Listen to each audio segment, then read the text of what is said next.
Hey all, Chris Bassett here, and I bought some vinyl decals for my motorcycle gas tank. I'm going to be doing a application instruction video, the wet method. Let's get into it. I bought the decals off Amazon for like 20 bucks. It's East Coast Vinyl Works. I'll put a link down in the description. I like the way it turned out, so they're pretty good.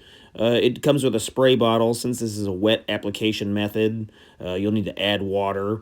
If you need to fill up the bottle more than once, you can also add a drop of dish soap, and that's basically what you're going to be using. You want to prep the surface before you try to apply the decals. Suggestions include making sure that you're not in direct sunlight, avoid cold temperatures or windy conditions, and then remove any kind of wax or dirt. I like to use isopropyl alcohol to clean up the tank, and it worked great.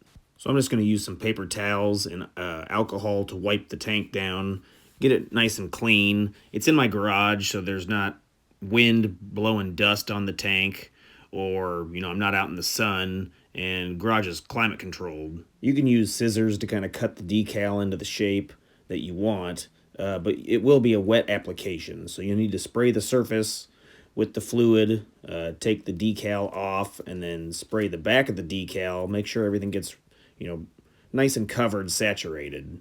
You'll have plenty of time to adjust the decal into the position you want. It took me like 20 minutes. But what you're looking to do here is basically rub the edge of the decal and force the extra liquid out.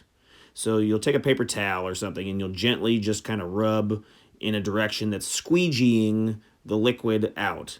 Like I said, the instructions say 5 minutes, but it took me literally 20 minutes. You just keep pushing the air bubbles out, and you just keep working the corners. If you're on a rounded surface, just keep applying pressure, gentle. If you're too aggressive with it, the decal will slide around on the tank.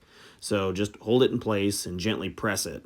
Also, you could purchase various squeegee tools to help with this, but my thumbs work just fine. And after all the air bubbles are out, here's the finished product. Hey, check out this other video right here. There's an Amazon link to all the products that I use down in the description. Use that link, no cost to you. It'll help out the channel. Any questions or comments, put below. Thanks.